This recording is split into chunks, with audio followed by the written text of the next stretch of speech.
பாண்டியில் உள்ள மெரினாவில் சட்டத்துக்கு புறம்பாக புதைக்கப்பட்ட உடல்.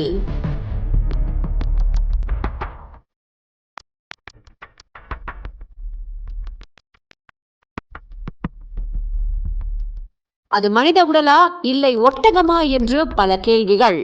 விறுவிறுவென எடுக்கப்பட்ட அதிகாரிகளின் அதிரடி ஆக்ஷனால் பிரேத பரிசோதனைக்கு அனுப்பப்பட்ட உடல்.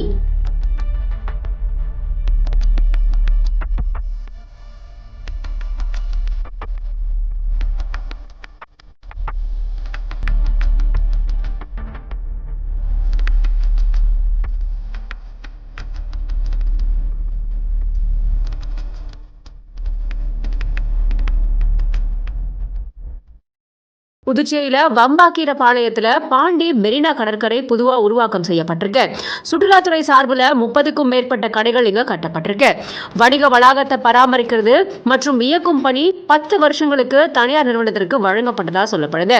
புதிய கட்டுமானங்கள் கட்டக்கூடாது, ஏற்கனவே இருக்கிற கட்டுமானங்களை சிதைக்க கூடாது, வணிக வளாக இடத்துக்குள்ள மட்டுமே கடைகள் இயக்கணும் அப்படின்னு பல கட்டுப்பாடுகளும் விதிக்கப்பட்டிருக்கு.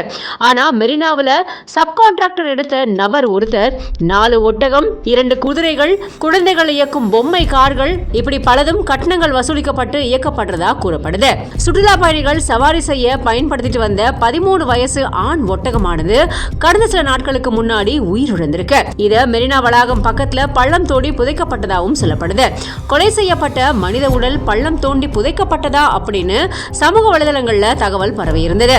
இதை தெரிஞ்சுக்கிட்ட இன்ஸ்பெக்டர் செந்தில்குமார் தலைமையிலான போலீசார் மெரினா நிர்வாகத்துக்கிட்ட விசாரணையை மேற்கொண்டிருக்காங்க.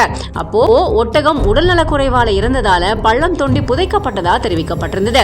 புதைக்கப்பட்டது மனித உடலா ஒட்டகமா அப்படின்னு தாசில்தார் இப்படி எல்லாருமே சேர்ந்து ஜேசிபி மூலமா பள்ளம் தோண்டி சோதனை செஞ்ச போது ஒட்டகம் தான் புதைக்கப்பட்டிருக்கு அப்படின்னு தெரிய வந்திருக்கு. இந்த ஒட்டகத்தை சட்டவிரோதமா புதைச்சிருக்காங்க அப்படின்னும் சட்டப்படி ஒட்டகத்துக்கு பிரேத பரிசோதனை செய்யணும் அப்படின்னு விலங்கு நல ஆர்வலர்கள் போலீஸ் கிட்ட புகார் கொடுத்திருக்காங்க.